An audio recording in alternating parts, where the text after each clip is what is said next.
Hello. This video covers Chapter 5, Part 4, Ethical and Psychological Egoism.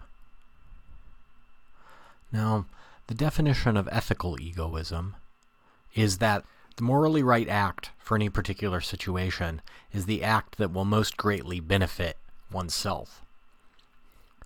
Ethical egoism maintains that our moral duty is to promote our own interest whenever we can, or at least to limit our own losses.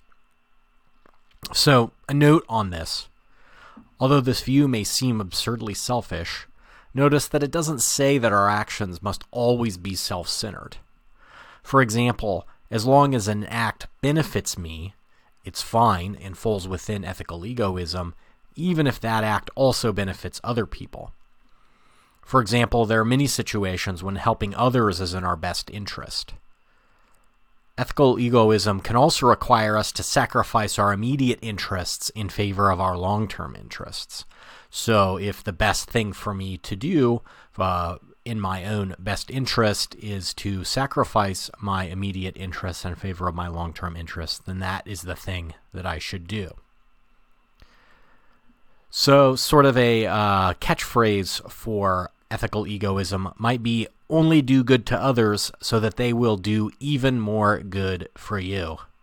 Not the most stirring catchphrase. All right. Now, an objection to ethical egoism goes like this.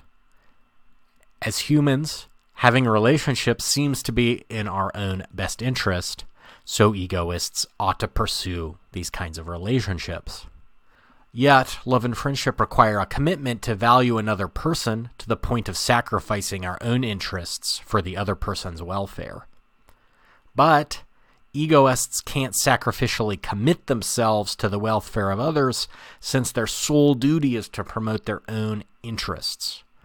And egoists can't value others at all, since egoism denies that others have moral worth. So, a consequence of this is that ethical egoism cannot reconcile its principle of serving only oneself with the commitment necessary for genuine love and friendship. So remember at the beginning where we started was with the claim that as humans having relationships is in our own best interest, so egoists ought to pursue these relationships. But what this argument shows is that this principle is in tension with ethical egoism itself. Now we might wonder where ethical egoism comes from. Ethical egoism follows from a view called psychological egoism. Psychological egoism is the view that we must always prefer our own interests since we're psychologically incapable of choosing anything besides what we think is best for ourselves. Since all of my choices are guided by my values, it seems that they inevitably must be dictated by my interests. So sort of the idea with psychological egoism is that it almost follows definitionally from the fact that our interests are our own.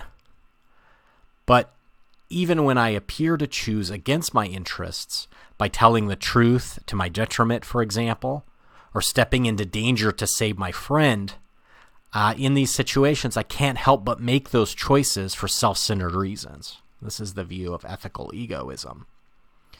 Now, an objection to psychological egoism would involve any example where a person's actions are purely selfless. But I think the interesting thing to wonder about here is if we can ever find a person's actions that we can identify as purely selfless. If so, how is it that we can know that this action is purely selfless?